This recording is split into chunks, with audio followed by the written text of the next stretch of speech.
Video like जरूर कर लीजिए और ऐसे वीडियो लगातार फ्री में पाने के लिए चैनल को तुरंत सब्सक्राइब कर लीजिए और बेल आइकन को जरूर टैप कर लीजिए ताकि आगे भी सारे वीडियो आपको मिलते रहे। यूट्यूब में फॉलो करते हैं तो प्लीज ये वाला फ्री टेलीग्राम चैनल जरूर ज्वाइन कर लीजिएगा। सारे नोटिफिकेशन सारे अपडेट यहीं पे आते हैं, ध्यान रखिए। तो दोस्तों, ज्योग्राफी के एक और लेक्चर में आपका स्वागत है। आज का लेक्चर अपना 526 नंबर क्वेश्चन से शुरू होने वाला है। तो आइए अपना बिना देरी के इस लेक्चर को शुरू करते हैं। तो सबसे पहले ये इंडस्ट्री और ये लोकेशन, इसको आपको मैच करना होगा, ठीक है। तो सिल्क टेक्सटाइल यानी रेशम वस्त्र, पेट्रो रसायन, उर्वरक, औषधि निर्माण, कौन सी इंडस्ट्री कहाँ पे लगेगी। तो मिलाइए, इससे पहले वाले में भी मैंने आपको ये सब बताए हुए हैं। तो जैसे सिल्क इंडस्ट्री, ये टीटागढ़ हो गया आपका, टीटागढ़। और पेट्रोकेमिकल की बात करें, लखेरी हो गया पेट्रोकेमिकल। फर्टिलाइज़र की बात करें तो भिलाई हो गया। और ड्रग मेकिंग की बात करें तो अम्बाला मुकुल हो गया ना। तो ये आपको असली क्वेश्चन लग रहा है टफ लेवल का, जो कि आर ओ के लेवल का है ना, टफेस्ट क्वेश्चन साइड आएगा ये। तो याद रखिएगा, इस तरह के प्रश्न पूछे जाते हैं। फिर से इंडस्ट्री और सेंटर पे बेस सवाल आ गया है। तो यही अगर आप अच्छे से कर लेंगे ना, तो इनमें से ही आपको मिल जाएंगे कई सारे। तो प्लीज़ इसको लर्न ज़रूर रखिएगा। जैसे एल्युमिनियम की बात करें तो एल्युमिनियम में कौन आएगा, जेके नगर आ जाएगा। कौन आ जाएगा, जेके नगर आ जाएगा। और कॉपर की बात करें, कॉपर में कौन आ जाएगा आपका, मलाज खंड आता है। कॉपर में मलाज खंड सेंटर है। जिंक में टुंडो है, जिंक में कौन है, टुंडो। और जूट में भाटपाड़ा, जूट में क्या है, भाटपाड़ा, ठीक है। तो इसका 527 का सही ऑप्शन बी हो जाएगा। अगला प्रश्न देखते हैं 528। विच one of the following is not correctly match, कौन सा सही मैच नहीं कर रहा है ये बताना है आपको। कोलकाता हुगली क्षेत्र टीटागढ़, छोटा नागपुर रीजन यानी छोटा नागपुर क्षेत्र शिवकाशी, मुंबई पुणे क्षेत्र अंबरनाथ, और अहमदाबाद बड़ौदा क्षेत्र भरूच। तो यहाँ पे देखिए, जो छोटा नागपुर रीजन है ये शिवकाशी की गलत है। शिवकाशी जो रीजन है ये क्षेत्र तमिलनाडु में पड़ेगा, ठीक है, तमिलनाडु में है। इसके बाद कह रहे हैं third Indian research centre had been founded in Antarctica by the name of. Antarctica में तीसरे भारतीय शोध केंद्र की आधारशिला जिस नाम से रखी गई है वो कौन सी है। तो इसका सही उत्तर क्या हो जाएगा, ये है आपकी भारती, है ना। तीसरा कौन सा है, भारती, ठीक है। मैत्री, भारती, गंगोत्री, दक्षिण गंगोत्री सुना होगा आपने ना। तो ये भारती जो है ये तीसरा वाला हो जाएगा। इसके बाद क्या है, international crop research institute for semi arid, ये कहाँ पे है भाई। तो इसकी लोकेशन है हैदराबाद में। कहाँ पे है, हैदराबाद में। इसके बाद कह रहा है केंद्रीय शुष्क भूमि कृषि अनुसंधान संस्थान यानी central research institute for dryland agriculture. तो सेंट्रल जो रिसर्च इंस्टीट्यूट है ड्राईलैंड एग्रीकल्चर का, ये हैदराबाद में। कहाँ पे, हैदराबाद में। फिर आता है national institute of agriculture marketing, राष्ट्रीय कृषि विपणन संस्थान कहाँ पे है। तो राष्ट्रीय कृषि विपणन संस्थान की बात करें तो ये जयपुर में है। कहाँ पे है, राष्ट्रीय कृषि विपणन संस्थान जयपुर में। इसके बाद national research centre of agroforestry, सशिवानिकी का राष्ट्रीय शोध केंद्र, ये कहाँ पे है, सशिवानिकी का राष्ट्रीय शोध केंद्र, ये झांसी में है ना। एग्रो फॉरेस्ट्री जो रिसर्च सेंटर है ये झांसी में हो जाएगा। चलिए, इसके बाद 534 कह रहा है राष्ट्रीय डेयरी अनुसंधान स्थापित है, national dairy research institute is establish. तो राष्ट्रीय डेयरी अनुसंधान संस्थान को कहाँ स्थापित किया गया है, करनाल में करा गया है। कहाँ पे करा गया है, करनाल में करा गया है। इसके बाद आता है Indian institute of pulse research, भारतीय दलहन अनुसंधान कहाँ पे है, भारतीय दलहन अनुसंधान ये है आपका कानपुर में। कहाँ पे है, कानपुर में, ठीक है। Indian institute of vegetable research, तो वी से वेजिटेबल, वी से वाराणसी, ऐसे करके याद कर लो भैया, है ना। तो ये सारे जितने इंपॉर्टेंट इंस्टीट्यूट है वो भी आपके इस वीडियो में कवर हो जाएंगे। इसके बाद है सेंट्रल इंस्टीट्यूट ऑफ सब ट्रॉपिकल हॉर्टिकल्चर यानी केंद्रीय उपोष्ण बागवानी संस्थान, ये कहाँ पे है, केंद्रीय उपोष्ण बागवानी संस्थान, तो ये लखनऊ में है। ये कहाँ पे है, लखनऊ में है, ठीक है। उसके बाद आता है सेंट्रल इंस्टीट्यूट ऑफ माइनिंग यानी केंद्रीय खनन अनुसंधान संस्थान, ये कहाँ पे है, केंद्रीय खनन अनुसंधान संस्थान, तो ये धनबाद में है ना। ये कहाँ पे है, सेंट्रल इंस्टीट्यूट ऑफ माइनिंग, ये धनबाद में है। इसके बाद आता है 539 भारतीय घास एवं चारा अनुसंधान संस्थान, Indian grass and fodder research institute, ये कहाँ पे है, Indian grass and fodder research institute, ये झांसी में है। कहाँ पे है, झांसी में है। उसके बाद आता है भारतीय बागवानी विश्वविद्यालय यानी इंडियन हॉर्टिकल्चर यूनिवर्सिटी की बात करें, भारतीय बागवानी विश्वविद्यालय या इंडियन हॉर्टिकल्चर यूनिवर्सिटी, ये सोलान हिमाचल प्रदेश में है, सोलान के हिमाचल प्रदेश में। चलिए अगला देखते हैं भारतीय गन्ना अनुसंधान संस्थान यानी Indian institute of sugar cane research, ये कहाँ पे? Indian institute of sugar cane research, Lucknow में। कहाँ पे है ये? लखनऊ में। ठीक है। इसके बाद आता है निम्नलिखित में से किसमें प्राकृतिक इतिहास का राष्ट्रीय संग्रहालय नहीं है? Which of the following does not have national museum of natural history? तो does not have national museum of natural history, प्राकृतिक इतिहास का राष्ट्रीय संग्रहालय, तो ये हैदराबाद नहीं होगा। ठीक है। और कहाँ कहाँ है अगर पूछ ले तो मैसूर है, भुवनेश्वर है, भोपाल हो जाएगा। अगला, ये आपका इंस्टीट्यूट है और लोकेशन है, इसको आपको मैच करना है। तो CSSRI, CTCRI, IRRI और CAZRI, तो सोचो इस तरह से भी आ जाता है। अगर आपको फुल फॉर्म नहीं पता है तो आप इसको कर नहीं पाओगे। तो सबसे पहले बात करते हैं CSSRI यानी central soil salinity research institute. कौन सा? Central soil salinity research institute. ये करनाल में है। कहाँ पे है? करनाल में है। तो ए में 4 दिख रहा है, बी में यानी हो गया बी ऑप्शन। दूसरा है सेंट्रल ट्यूबर। कौन सा? Central tuber crop research institute. Central tuber crop research institute, ये आपका कहाँ पे है? त्रिवेंद्रम में है। कहाँ पे? त्रिवेंद्रम में है। कहाँ पे? त्रिवेंद्रम। और IRRI का मतलब international rice research institute. International rice research institute Manila, Philippines में है ये। और ये तो अभी बताया central aired zone research institute, ये जोधपुर में हो जाएगा ना। तो इम्पॉर्टेंट है, RO में इस तरह के प्रश्न आते हैं ना, अगर आप करना चाहें है ना, मनोत कर लो भी है, क्योंकि ये बहुत ज़्यादा इंपॉर्टेंट है। RO में आपको इसी तरह के थोड़े टफ लेवल के सवाल देखने को मिल सकते हैं। चलो, अब इसको जो है निम्नलिखित भारतीय मौसम मुख्यालयों को उनकी स्थापना के कालानुक्रम में लगाना है। Indian meteorological headquarter in chronology order, New Delhi, Kolkata, Shimla, Pune. तो ये भी देखो टफ लेवल का सवाल है। तो देखिए, सबसे पहले अगर हम लोग बात कर लें तो वो सबसे पुराना कोलकाता का है, 1875 में बना था। ठीक है, कलकत्ता में। और शिमला की बात करें, ये 1905 में आया। फिर बाद में ये मूव हुआ पुणे में 1928 में। फाइनली अब ये दिल्ली में डाला गया तो 1944 में, है ना। एक्चुअली क्या हुआ था, सबसे पहले कोलकाता को हेडक्वार्टर बनाया गया 1875 में, फिर 1905 में शिमला मूव करा गया, 1928 में पुणे मूव करा, 1944 में ले आए न्यू दिल्ली। ठीक है। तो पहले क्या है? बी दिख रहा है आपको 2 जगह, फिर उसके बाद है सी, यानी ये हो गया BCDA। ठीक है। चलो, अब इसके बाद है चैलेंजर गर्त, डॉल्फिन उभार, चैलेंजर उभार, चागोस कटक, यानी चैलेंजर डीप, डॉल्फिन राइस और चैलेंजर राइस, चैगोस राइट। ये कौन से ओशन में है ये आपको बताना होगा। ठीक है। तो ये देखो आपको चैलेंजर डीप दिख रहा है ना, ये पैसिफिक ओशन लग रहा है, यानी चैलेंजर डीप हो जाएगा नॉर्थ ईस्ट पैसिफिक, है ना, पैसिफिक एक ही दिख रहा है। ऐसे ही डॉल्फिन राइस की बात करें अगर, यानी ए पे 4 तो 2 जगह दिख रहा है, ये ऑप्शन तो कट गया। और डॉल्फिन राइस की बात करें अगर तो ये आपका हो जाएगा अटलांटिक ओशन में। कहाँ पे? अटलांटिक ओशन में है। फिर चैलेंजर राइस की बात करें, ये अटलांटिक ओशन में पड़ेगा, दक्षिण अटलांटिक ओशन या दक्षिण अटलांटिक महासागर। चैगोस रिज जो है ये इंडियन ओशन में, चैगोस रिज इंडियन ओशन। तो वर्ल्ड ज्योग्राफी का ये काफ़ी महत्वपूर्ण सवाल है, नहीं याद है तो एक बार प्लीज़ इसको अच्छे से 2-3 बार देख लो मैप में, है ना, एकदम दिमाग में घुसा लो, ये पूछा जा सकता है। निम्नलिखित में से कौन सा नगर राष्ट्रीय राजमार्ग 3 से जुड़ा नहीं है? नेशनल हाईवे नंबर 3 से कौन सा शहर नहीं जुड़ा हुआ है? तो ये हाईवे से रिलेटेड प्रश्न भी ह्यूमन ज्योग्राफी से लिंक करके पूछे जाते हैं। तो नेशनल हाईवे जो 3 है इसमें भोपाल नहीं आएगा, आगरा है, ग्वालियर है, धुले है, ये सब आता है इसमें। ठीक है। प्रधानमंत्री ग्राम सड़क योजना, इसके संबंध में सवाल पूछा गया है ये वाला। तो प्रधानमंत्री ग्राम सड़क योजना है, ग्रामों के सड़क संपर्क में वृद्धि करने तथा सर्वाधिक निर्धनों को सस्ती दरों पर खाद्यान्न उपलब्ध कराने हेतु आई थी।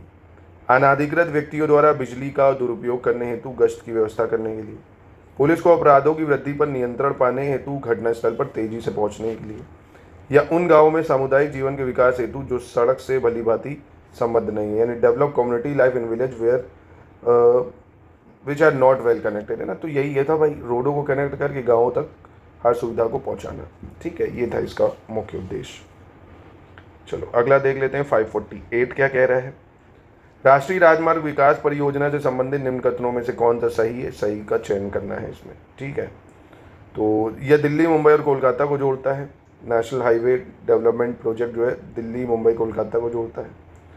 इसकी लेंथ 5846 किलोमीटर है और ये उत्तर दक्षिण गलियारा और श्रीनगर और कन्याकुमारी कॉरिडोर में आता है। नॉर्थ साउथ कॉरिडोर कनेक्ट करता है श्रीनगर से कन्याकुमारी, और ईस्ट वेस्ट कॉरिडोर कनेक्ट करता है सिलचार से Dwarka.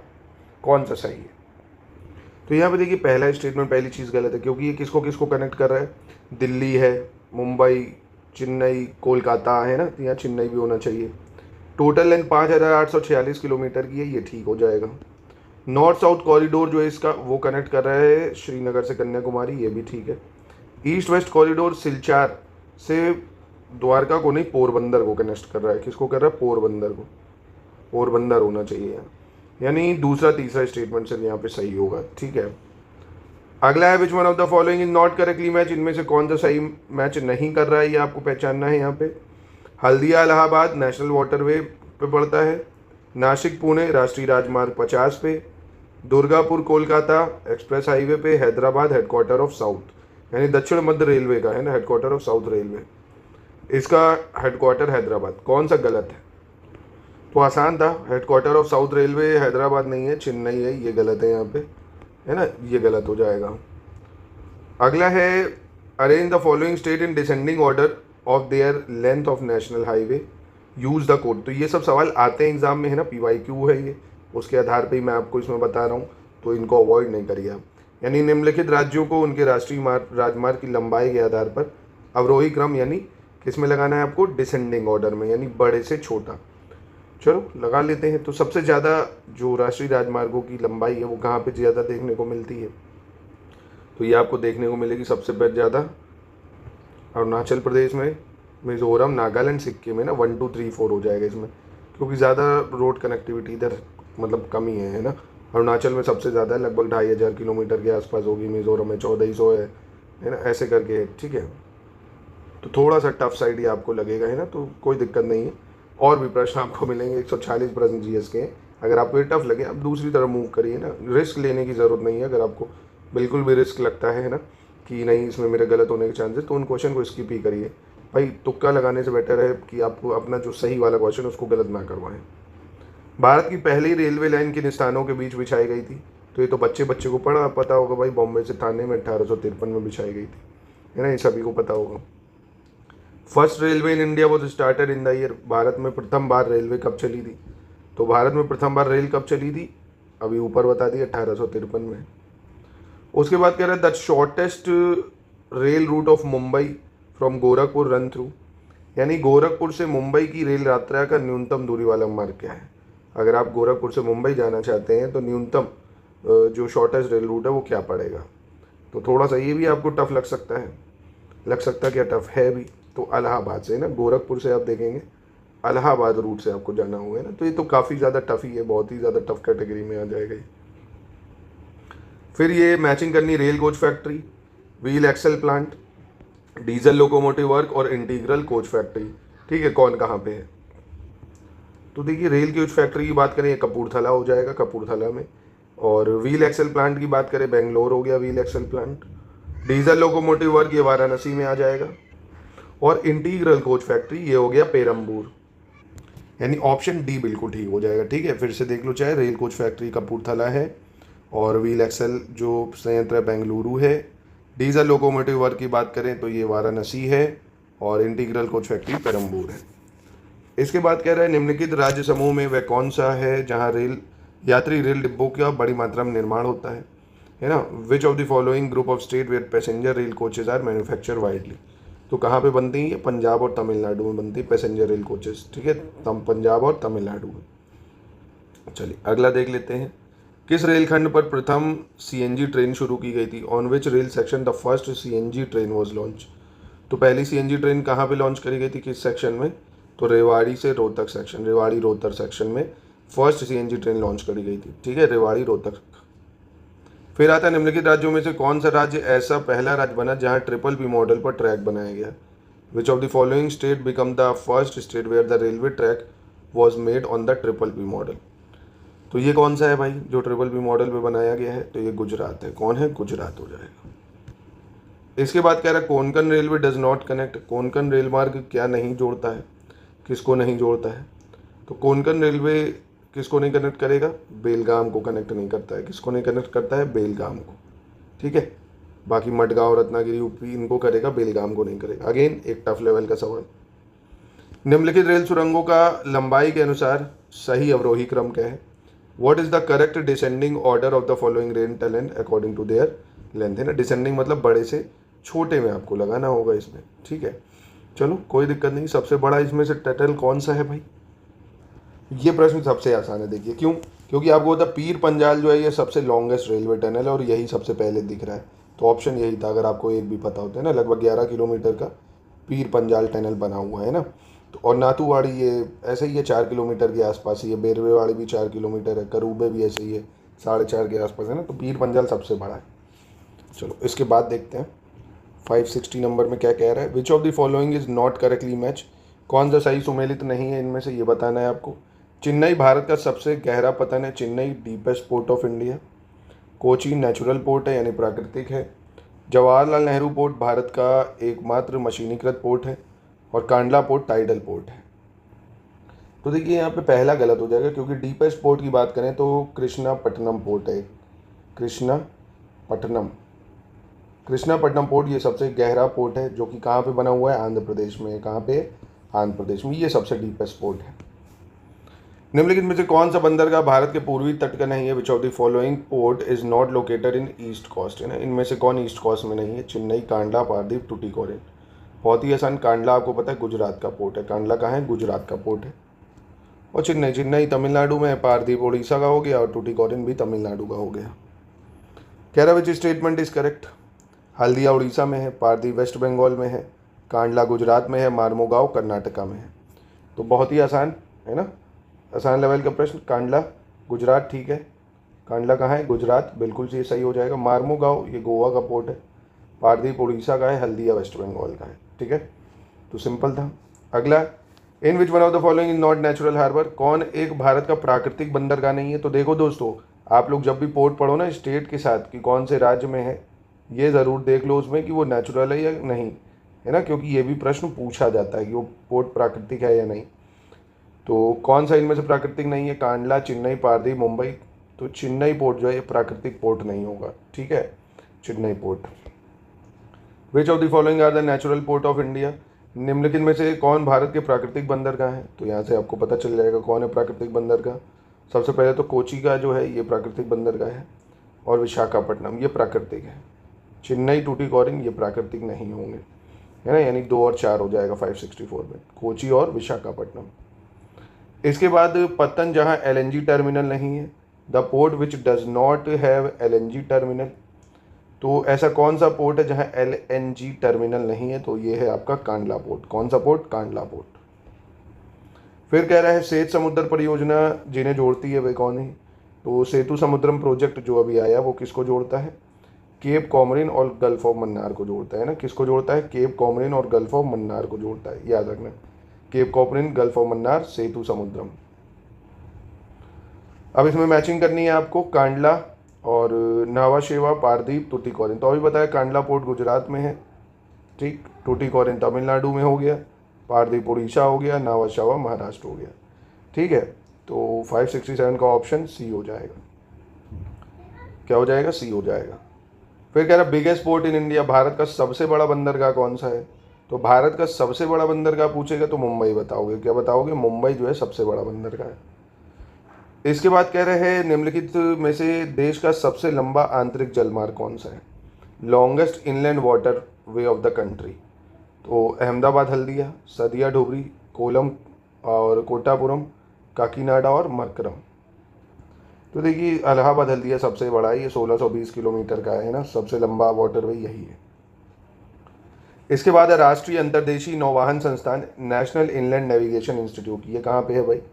National inland navigation institute. तो ये है आपका पटना में। कहाँ पे है? पटना में ना, राष्ट्रीय अंतर्देशीय नौवाहन संस्थान पटना।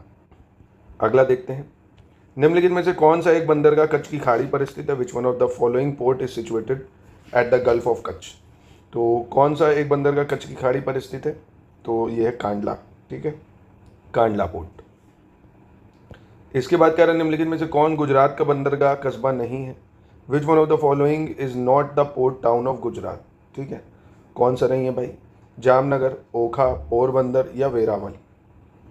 तो जामनगर देखिए ये गुजरात का पोर्ट टाउन नहीं है ना, जामनगर। यहाँ ऑयल इंडस्ट्रीज भी देखा होगा आपने बहुत है, ठीक है। फिर which of the following port of India is an open sea port, भारत के निम्नलिखित बंदरगाहों में कौन सा एक खुला सागरी बंदरगाह है। तो इनमें से कौन सा एक खुला सागरी बंदरगाह है।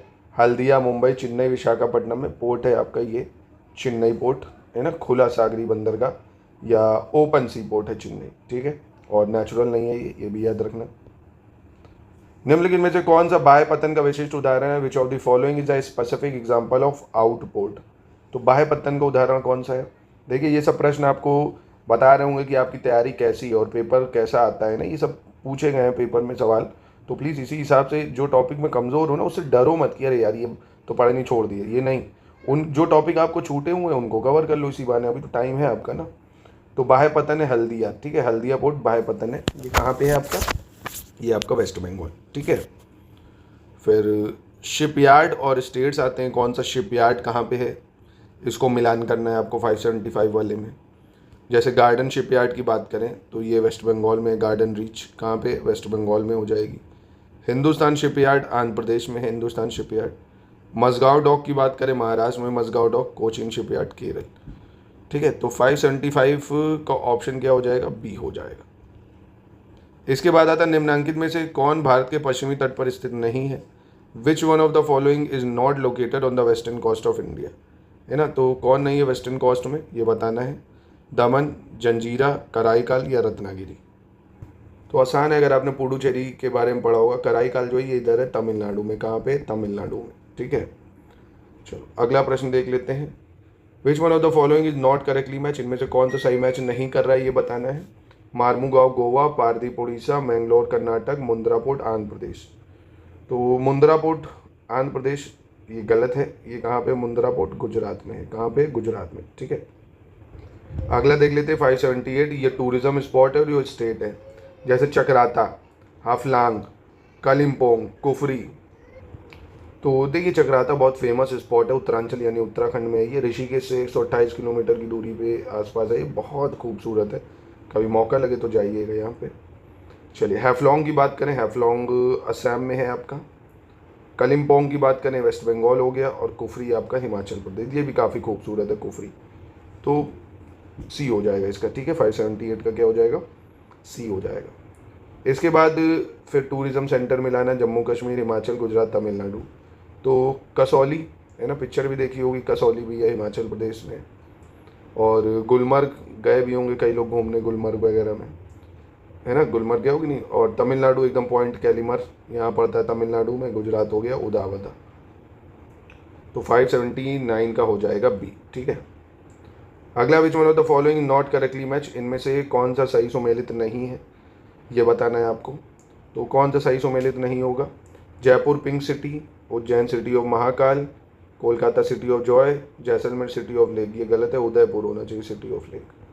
ये भी काफ़ी खूबसूरत है, जा चुके हैं हम। देखिए घूमने फिरने से क्या होता है ना, काफ़ी चीज़ें सीखते हैं, पर वही बात आती है ना फिर समय, पैसा, कई सारी चीज़ें। पर जब भी आपका पेपर वेपर निकल जाए, आपके पास समय हो, तो थोड़ा सा भारत को एक्सप्लोर ज़रूर करो, है ना। कम से कम भारत के नॉर्थ में तो घूम ही लो, उत्तराखंड है, हिमाचल है, सिक्किम है, मतलब ट्रैवल करना काफ़ी ज़रूरी है ना। आपका माइंड बहुत अच्छा रहता है, जीवन जानते हो यही जीवन है, कहाँ जीवन आता है बार बार।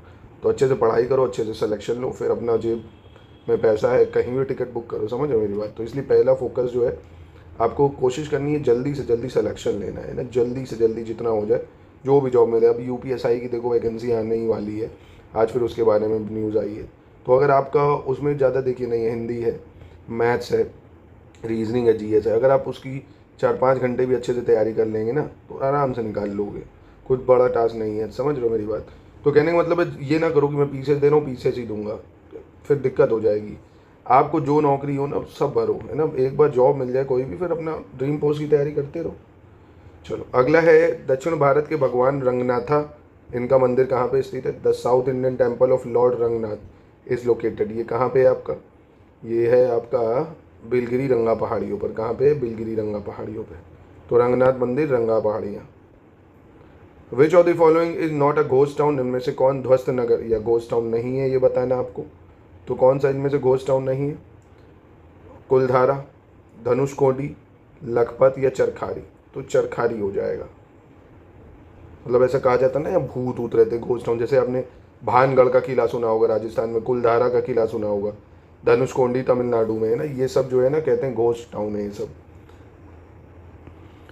चलिए अगला देख लेते हैं। कह रहे हैं ये ग्रासलैंड है, बनी ग्रासलैंड, और बुग्याल हो गया आपका, और खजियार पहलगाम। तो अभी लो पहलगाम तो कितना न्यूज़ में, ये तो सभी को पता होगा भैया कि पहलगाम कहाँ पे है, जम्मू कश्मीर। पहलगाम ग्रासलैंड जम्मू कश्मीर। और डी का 2 उनकी किस्मत भी इतनी अच्छी है, दिख रहा है बी में, तो 583 पे बी पे टिक मार दिया, फ्री का नंबर ले लिया समझ गए मेरी बात। तो बनी ग्रासलैंड गुजरात है, ठीक है। और बुग्याल उत्तराखंड में लगता है, चोपता ओपता जाओ जब बहुत ऊपर, तुंगनाथ मंदिर अगर गए हो, लाल लाल फूल लगते हैं बुग्याल में बहुत बढ़िया से। बस हो गया। खजियार आपका हो गया हिमाचल प्रदेश, ठीक है, बी ऑप्शन। फिर कह रहा है निम्नलिखित में से कौन शक्ति तथा खाद दोनों दे सकता है, which of the following can provide both power and manure. तो nuclear plant, thermal plant, biogas, hydro electric, है ना। शक्ति और खाद दोनों तो एक ही चीज़ दे सकती है भाई, बायोगैस प्लांट है ना, बायोगैस जो होगी अगर। फिर कह रहे हैं हिमालयन माउंटेनरिंग इंस्टीट्यूट, यानी द हिमालयन माउंटेनिंग इंस्टीट्यूट कहाँ पे है ये, हिमालयन माउंटेनिंग इंस्टीट्यूट दार्जिलिंग में। ये कहाँ पे है, दार्जिलिंग में। इसके बाद आता है Diamond Harbour and Salt Lake City are situated. Diamond Harbour और सॉल्ट लेक सिटी ये कहाँ पे है, डायमंड हार्बर सॉल्ट लेक सिटी कोलकाता में। कहाँ पे है ये, कोलकाता में। उसके बाद which one of the following is not correctly match, निम्नलिखित में से कौन सा सही सुमेलित नहीं है। Doctor Manmohan Singh economics, APJ Abdul Kalam aeronautics, और डीएस कोठारी फिजिक्स, और एम एस स्वामीनाथन जियोलॉजी। तो यही गलत हो गया। एम एस स्वामीनाथन साइंटिस्ट थे भाई, एग्रीकल्चर वगैरह में देखा आपने कितना बड़ा रोल निभाया उन्होंने, जेनेटिक प्लांट ये सब, मतलब जेनेटिक्स वगैरह प्लांट के साइंटिस्ट वगैरह थे ये। फिर कह रहा है जंगल महल कहलाने वाला क्षेत्र कहाँ है, जो जंगल महल कहलाता है ये क्षेत्र कहाँ पे है। तो ये क्षेत्र आपका वेस्ट बंगाल है ना, है भी वो जंगल है महल। ममता दीदी अब्बा डब्बा डब्बा डब्बा क्या बोलती है ना, तो उनका तो बड़ा कुशासन है वहाँ पे बहुत ज़्यादा ही, मतलब क्या बांग्लादेशी इफेक्ट बहुत ज़्यादा, क्योंकि भाई उनका वोट बैंक है, तो स्थिति बहुत ख़राब है वहाँ, गंदगी भी बहुत ज़्यादा है।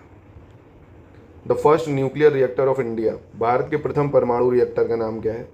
तो क्या नाम है भैया भारत के प्रथम परमाणु रिएक्टर के, ये सब बहुत न्यूज़ में भी चल रहे हैं इस बार, देखा परमाणु परमाणु, तो क्या होना चाहिए, अप्सरा है ना। फर्स्ट न्यूक्लियर रिएक्टर का नाम क्या था भारत के, Apsara. Which of the following pair are correctly match, इनमें से कौन सा सही मैच कर रहा है ये बताना आपको। इदूकी थर्मल पावर स्टेशन है, यानी तापी शक्ति ग्रह है। सबरीगिरी हाइड्रो इलेक्ट्रिक यानी जल विद्युत परियोजना, घाट प्रवाह इरिगेशन प्रोजेक्ट है, सिंचाई परियोजना। रामगंगा बहुउद्देशीय परियोजना है। तो देखिए पहला जो है ये गलत है, इदूकी जो केरल में है ना, ये hydro power station, hydro power plant है। बाकी ये तीनों बिल्कुल सही हो जाएंगे, ठीक है, यानी 2 3 4 सही है, पहला गलत है। बिग बैंग थ्योरी किसने दी थी, एक्सप्लेन द ऑरिजिन ऑफ। तो बिग बैंग थ्योरी ने मतलब क्या बताता था ना, तो कि यूनिवर्स जो है वो क्या है, एक्सपैंड होता जा रहा है, बढ़ रहा है यूनिवर्स, तो ये यूनिवर्स की थ्योरी है बिग बैंग थ्योरी, ठीक है। अगला है the big bang theory explain the origin of, तो वही हो गया universe. Milky way is classified as, जो आकाश गंगा गैलेक्सी है ये कैसी है, ये मैंने आपको इंडियन ज्योग्राफी जब अभी पूरी कराई थी ना, इसमें आपको बताया था। ये स्पाइरल गैलेक्सी है ना, कैसी है, स्पाइरल गैलेक्सी है ये एक, ठीक है, सर्पीला आकार है इसका, सांप की तरह। वह सीमा जिसके बाहर तारे आंतरिक मृत्यु से ग्रसित होते हैं। The limit beyond which start suffer internal collapse, है ना, ये ऐसी सीमा जब क्या होता है, सितारे जो होते हैं कोलैप्स कर जाते हैं, तो इस प्रोसेस को क्या बोला जाता है, इसको बोलते हैं हम लोग चंद्रशेखर लिमिट, है ना। जब तारे जो होते हैं आंतरिक मृत्यु से ही ग्रसित हो जाते हैं तो उसको चंद्रशेखर लिमिट बोलते हैं। उनकी एक लिमिट है भाई, मतलब साइंटिस्टों ने चंद्रशेखर जी थे तो चंद्रशेखर लिमिट एक दिया था, उसी के नाम पे इसको रख दिया। और सितारों में भी क्या होता है, एक टॉलरेंट क्षमता होती है, ठीक है। तारों के कारण घटित आकाशीय परिघटना कौन सी है, which is a celestial phenomena occurring due to star. तो तारों के कारण कौन सी जो घटना है वो घटती है, ब्लैक होल या कर्ण छिद्र, है ना, ब्लैक होल या कर्ण छिद्र। क्योंकि ओजोन होल ये आपको पता है CFC की वजह से होता है, रेनबो ये स्कैटरिंग वगैरह टोटल इंटरनल रिफ्लेक्शन उनसे बनेगा। कॉमेट तो धूमकेतु होते हैं तो ब्लैक होल हो जाएगा। कर्ण छिद्र या ब्लैक होल सिद्धांत को किसने प्रतिपादित किया था, ब्लैक होल थ्योरी कौन देने वाला था भैया, तो बहुत ही महान साइंटिस्ट हमारे एस चंद्रशेखर, इन्होंने ब्लैक होल थ्योरी दी थी एस चंद्रशेखर ने। इसके बाद असर्शन रीजन पे बेस्ड सवाल है, थोड़ा ध्यान से पढ़िएगा इसको। कह रहा है black hole is an astronomical entity that can not be seen by telescope. मतलब कर्ण छिद्र जो है एक ऐसा खगोलीय स्थिति है जिसे दूरबीन से देखा नहीं जा सकता है। तो आपके मन में सवाल आएगा देखा कैसे होगा फिर, कारण क्या है? कर्ण छिद्र पर गुरुत्वीय क्षेत्र इतना प्रबल होता है कि यह प्रकाश को भी बच निकलने नहीं देते, यानी ग्रेविटेशनल फील्ड इतनी ज़्यादा होती है कि वो लाइट को भी ले लेता है ना। तो एक ये ब्लैक होल थ्योरी है, तो बिल्कुल सही हो जाएगा। ठीक है, दी किसने दी? देखो थ्योरी है। एक चीज़ मैं आपको एक चीज़ और बता दूँ, आपको शायद कई लोगों को पता होगा, कई को नहीं भी। एक मैंने वर्ड लिखा थ्योरी, एक मैंने वर्ड लिखा लॉ। लॉ क्या है? प्रूव है। थ्योरी क्या है? बुरा मत मानिएगा, एक शब्द में बोलूँगा, बकैती जिसको कह सकते हो आप, याद करने के लिए। मतलब वो प्रूवन नहीं है सबके मुंह से, पर हाँ मोस्टली दुनिया ने एक्सेप्ट कर ली तो एक थ्योरी बन गई। ठीक है, मतलब थ्योरेटिकल बातें कि हाँ ठीक है, उनका कोई सर पैर नहीं है, प्रूव नहीं है जिसको, बस हाँ एजम्पशन है एक तरह से। अगर वो प्रूव हो गया तो ब्लैक होल लॉ बन जाएगा, है ना, लॉ बन जाता है। उसी को एक वर्ड में हाइपोथेसिस भी बोला जाता है ना। तो ये ठीक है, ये थ्योरी है। अब जब देखा ही नहीं गया तो कैसे विश्वास करे आदमी, ये भी कहना है उनका। ठीक है, चलो। Black hole is a body in space which does not allow any type of radiation to come out this property is due to, यानी ब्लैक होल कह रहा है अंतरिक्ष में एक पिंड है जो किसी भी प्रकार के विकिरण को बाहर नहीं आने देता, सबको अपने में समा लेता है। तो ये किसका कारण है? ये है हाई डेंसिटी का कारण, है ना। इस गुण का कारण क्या है? बहुत ज़्यादा हाई डेंसिटी, क्या ज़्यादा होना? बहुत ज़्यादा उच्च घनत्व होना। इसीलिए वो क्या करता है? डेंसिटी ज़्यादा होने की वजह से सबको अपनी तरफ खींच लेता है। ब्लैक होल की जानकारी किसने दी थी? तो बताया एस चंद्रशेखर। ठीक है, निम्नलिखित में से कौन अंतरिक्ष में नहीं पाया जाता है? Which one of the following is not found in space. तो अंतरिक्ष में कौन सा नहीं पाया जाएगा इनमें से? Brittle star. क्या नहीं पाया जाएगा? ब्रिटल स्टार नहीं पाया जाता अंतरिक्ष में। ठीक है, और अगला देखते हैं 600। एक निश्चित आकृति में व्यवस्थित तारों का समूह कहलाता है group of star arrange in a particular shape. तो ग्रुप ऑफ स्टार जो एक पर्टिकुलर शेप में अरेंज होते हैं, देखा होगा आपने आसमान में ऐसे ऐसे लगे हुए हैं, तो उनको कॉन्स्टिलेशन बोलते हैं, नक्षत्र समूह बोलते हैं ना, जब वो एक शेप में अरेंज होते हैं। तो यहीं पे करते हैं इसका अंत। 600 सवाल हो गए, बस 4 लेक्चर और आपके ये पूरे प्रश्न खत्म हो जाएंगे। तो आज के लेक्चर में काफ़ी ज़्यादा टफ सवाल आपको मिले हैं, तो प्लीज़ इन मुश्किल सवालों को अच्छे से करिए, और जो मुश्किल हो उनको ज़्यादा तरीके से रिवाइज़ करिए, मतलब 2-3 बार रिवाइज़ कर लीजिए। काफ़ी महत्वपूर्ण सवाल है ये सब। चलिए मिलते हैं अपने नेक्स्ट लेक्चर।